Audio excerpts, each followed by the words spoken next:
Olá pessoal, tudo bem? Bom dia a todos, boa tarde, boa noite. O conteúdo de hoje nós iremos trabalhar em cima da base curricular do nono ano. E essa base curricular do nono ano, dando prosseguimento, nós vamos entender as questões que envolvem a Primeira Guerra Mundial, resolvemos o exercício, o desenvolvimento da guerra, se houver tempo para isso, e a finalização do conflito. Nós temos aqui,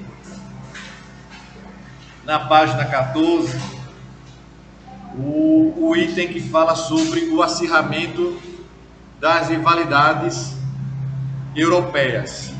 Eu já coloquei na outra aula que essas rivalidades europeias, elas surgem devido a quê? Devido ao nacionalismo e à disputa territorial, em que as nações visam ter porção,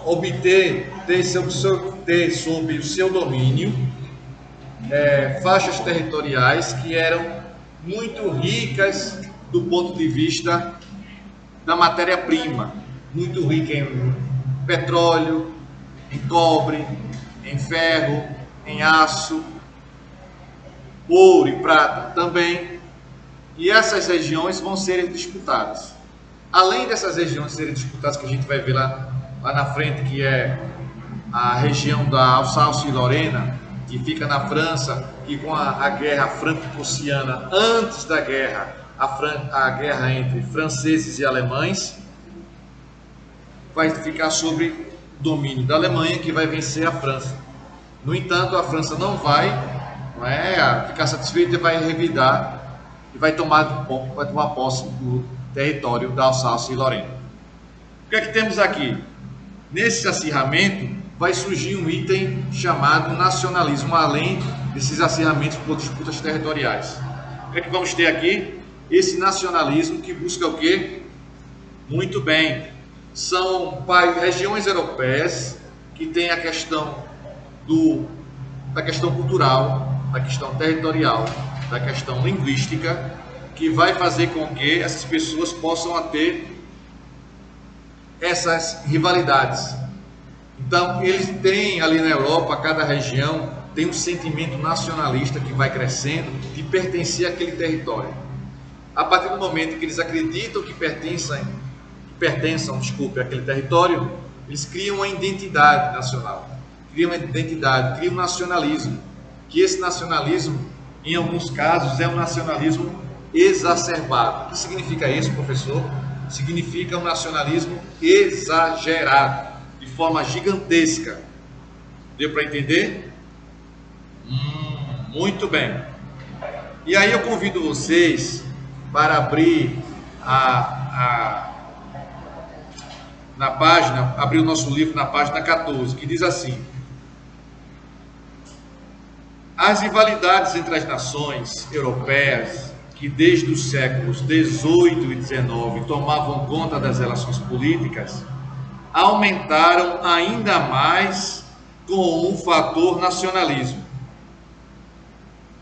Esse conceito político-filosófico foi usado para que, muito bem, para que as nações que uniram seus estados de forma tardia, ou seja, se unificaram tardiamente, como Alemanha e Itália, pudessem criar situações que justificassem suas intervenções políticas e econômicas na Europa.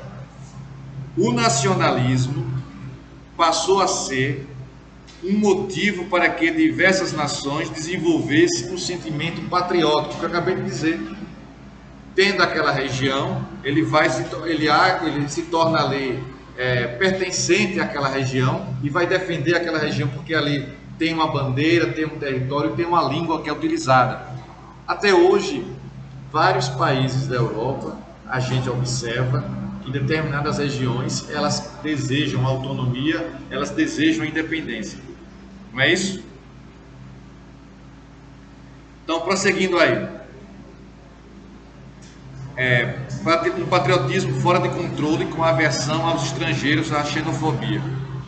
e a defesa exagerada de seu território, levando a sérios conflitos.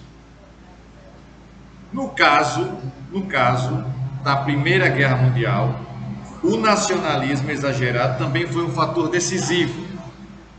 Esse sentimento acirrou a rivalidade entre as nações europeias que tinham um desejo prévio de revanche por conta de derrotas, aquilo que eu falei, derrotas em guerras e conflitos, e de dominar nações com cultura, origens e idiomas diferentes. Assim, as rivalidades e o nacionalismo exagerado na Europa geraram 4 fatores que acabaram por influenciar diretamente o estopim da Primeira Guerra. Quais foram esses fatores? Veja, a questão do revanchismo, do pan-eslavismo, do pan-germanismo e o desejo da Europa, na região onde hoje está a Sérvia, de formar ali um grande território, a chamada a Grande Sérvia. O que é que temos aqui então na página 15 do nosso livro? Revanchismo.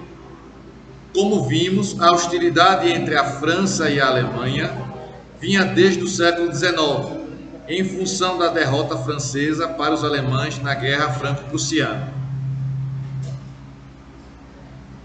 Como punição pela derrota na guerra, a França perdeu o direito sobre os territórios da Alsácia e Lorena, que eram ricos em minérios, matéria-prima fundamental para o processo de industrialização no século XVIII e século XIX. O outro estopim é a Grande Sérvia.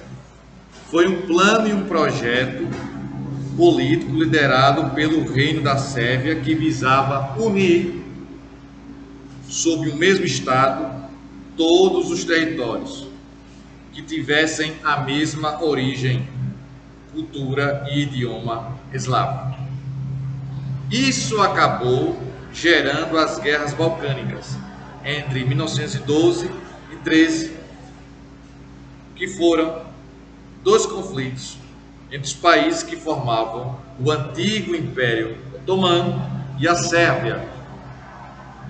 A Grande Sérvia, ela saiu vitoriosa e ampliou seu território e passou a incomodar o Império Austro-Húngaro. Os austro-húngaros forçaram os sérvios a renunciar aos territórios albaneses, aumentando a rivalidade que chegou ao auge no atentado que assassinou o arquiduque, muito bem, Francisco Ferdinando, sendo ali um dos motivos para o surgimento da Primeira Guerra Mundial. O outro item é o pan-eslavismo. Esse termo aí, pan-eslavismo, esse pan significa influenciar, dominação eslava na região europeia. Você precisa agora pôr em prática seus conhecimentos de geografia para entender melhor esse pan-eslavismo. Eslavismo está fazendo referência a quem, professor? Muito bem, está fazendo referência aos russos. Então, o grande também desejo dos russos era formar ali o pan-eslavismo, uma grande Rússia, países sob o domínio da nação russa. Você tem que entender que a Rússia também vai participar da Primeira Guerra Mundial. No entanto, ela não vai participar até o final. Antes do conflito se encerrar, a Rússia se retira por conta de quê, professor? Muito bem, por conta da Revolução Russa de 1917. Eu já mencionei que a Primeira Guerra, ela vai de 1914 a 18.